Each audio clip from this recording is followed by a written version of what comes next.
What was your big break as an actor? Do you think it was The Walking Dead? Was the big one? Yeah, I mean, You were fucking great in that. oh, thanks. You played Shit, such a Joe. good creep. Such an asshole, right? Yeah, yeah. But it was so believable. man. Like all of it was so believable. Thanks, man. It was Yeah, really good. Thanks. I mean, I think that it was the for me it was the perfect the perfect role at the perfect time in my life. These things just like they really could, you know, married each other.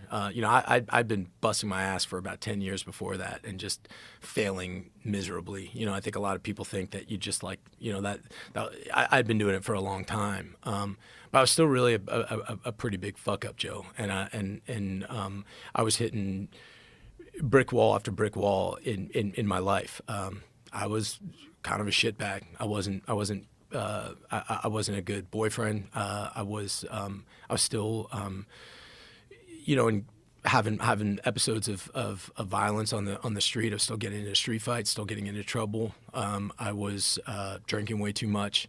On July 3rd, 2009, I was out. I lived in Venice Beach, and every July 4th we had like a really big July 4th party, and I was walking my dogs in Venice Beach, and I stopped because I saw there's like a big house party. It was this thing called First Fridays in Venice where people could drink on the street. And I saw this older couple and they were playing the didgeridoo.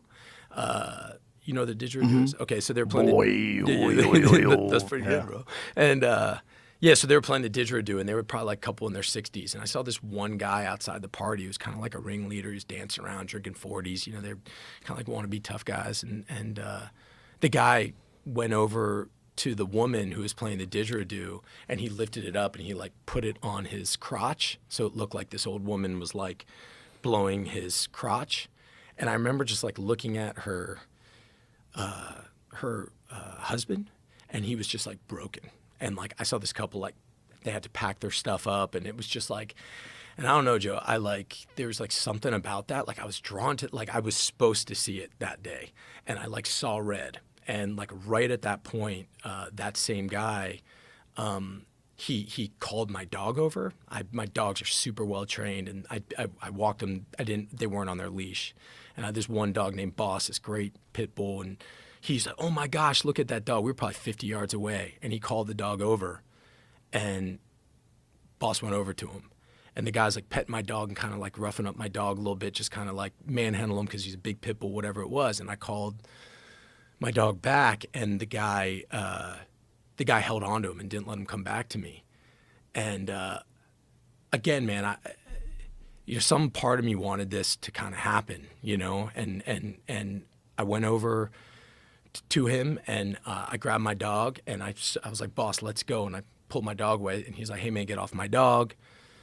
And you know, one thing kind of led to another, but I started to walk away, and him and a couple of his friends started to follow me, and he pushed me in the back, and I turned around and I hit him with a right hand, and he got knocked out standing up, and he fell down, and he cracked his head on the pavement, and his friends all kind of jumped on me. I tried to put my back against a tree and do what I could, but they started to get the better of me.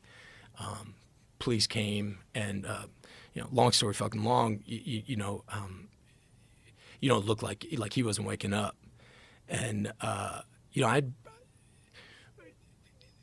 they were taking him away. I was like sitting there, handcuffed to the side. Some friends of mine came. I got them to get my dogs out of there. But you know, I'm on the side where there's police everywhere. People are like from that party were pouring beers on my head, and I'm just kind of sitting there. And then they took me down to Pacific Division, and the guy still wasn't waking up. And you know, I'd gotten in trouble in the past in Washington, and you know, the police were just saying like, "Hey man, like, you know, if he doesn't wake up, that's kind of that." And you know, I was handcuffed to this bench in the Pacific Division, and I remember just really having to take a piss, and you know, nobody was letting me, and they were kind of giving me shit about, you know, what's going to happen if this guy doesn't wake up. And I remember sitting there on that bench that, you know, if this guy doesn't wake up and I'm going in that direction now, I knew, and it was as clear as any thought I've ever felt, that I was going to have to sort of get in touch. I was going to have to be the devil.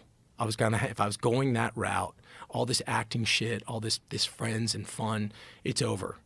I got to go be the worst and most vicious part of myself if I'm going through that door. And it wasn't like something like trying to steal myself or act like I'm, man, I'm nothing special. But I was as sure of anything that that's what needed to happen. And it was clear. And I wasn't scared. I just knew it. But then my next thought, I just looked up and I was like, but if you can just get me out of this, and I remember just saying it, if you can just get me out of this, I swear to you, like I am done. Like I am done. And I will dedicate my life to my lady.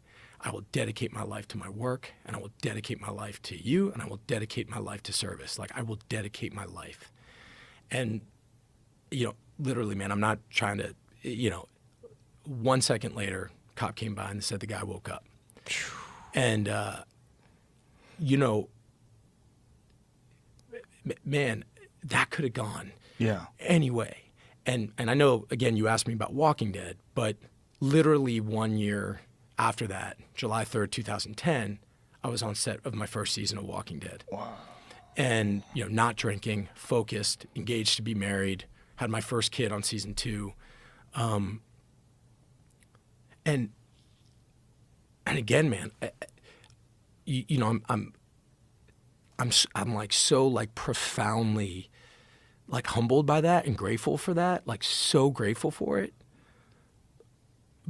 But I'm also like aware of like how unfair it is that so many people don't get that shot. And it doesn't work out that way.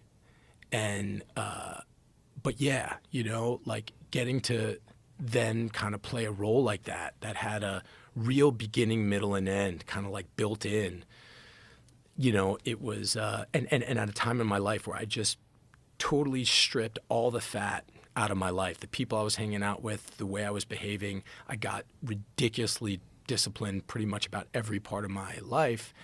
And, so it was. I'm sorry, it's such a grandiose answer, but it's Walking Dead. But it was also that time at Walking Dead and the people that I was around and what that all meant. But yeah, it was, my life completely and utterly changed there. And I think the sad thing is, man, it's not like that was the first time that happened. I mean, I had so many times where I should have learned that lesson.